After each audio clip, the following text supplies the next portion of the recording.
Privilege. What's the obsession with privilege? It's driving me nuts. Not only didn't I have privilege, I don't even know how to spell it. I think there's a D in there somewhere, isn't there?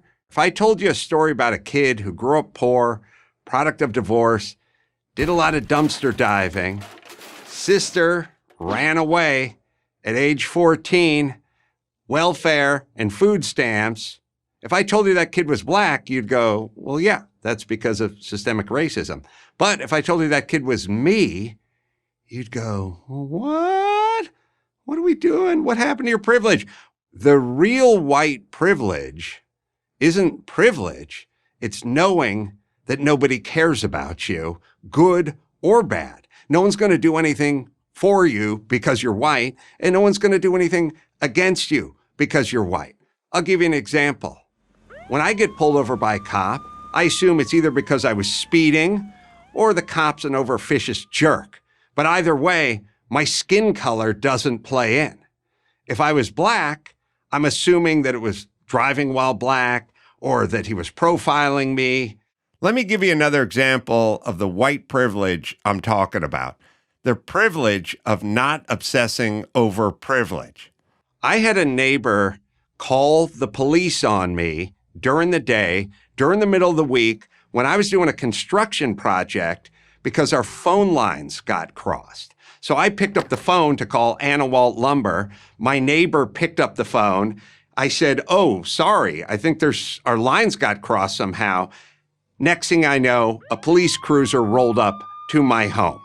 Now, if I was black, I would have no choice but to think that was racially motivated. I mean, why else would your neighbor call the cops on you because your phone lines got crossed unless, in fact, you're black? And as a matter of fact, I'm not even black, and I think it was a racist incident. Do you get it? Whites do have privilege, but not the privilege the race hustlers are selling. I don't think people really drill down enough on this. I've had horrible things happen to me my entire life. I've had school teachers and counselors that were horrible. I've had construction foremen who treated me like crap. I've had program directors who treated me like crap. And the good news is I'm white. So I just know they're a-holes, not racist. Why do we want anyone worrying about someone else's privilege? Who cares? This is America. You make your own breaks. Anyway, isn't the goal not to judge a person by the color of their skin, but by the content of their character? I think I heard that somewhere. What's the guy's name? Marty? Anyway, privilege means you have it better than most, not that you have it better than some. How about tall people?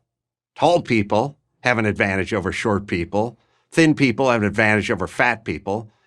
Attractive people, you're welcome, have an advantage over the homely. There are always going to be people lower than you on the totem pole, no matter what color your skin is. Wait a minute, are we allowed to say totem pole? I feel like that's racist. Every minority person living in the United States in 2021 is doing better than people living in the Congo, Bangladesh, or many other places around the world. And if you don't believe me, then why they're all trying to get here? Do the math.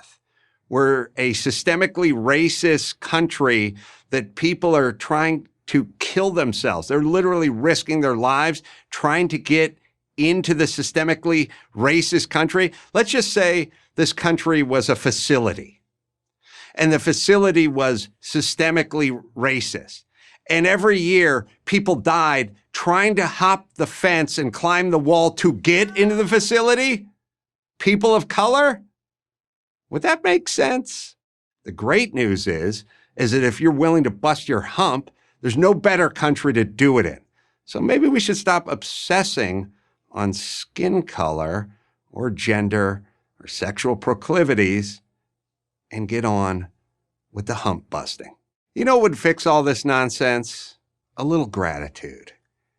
You got up this morning, you put your shoes on, your fridge was full, you hugged your kids, you said goodbye to your wife, you said hello to your girlfriend. Gratitude for living in the best country in the world at the best time to live in the best country in the world.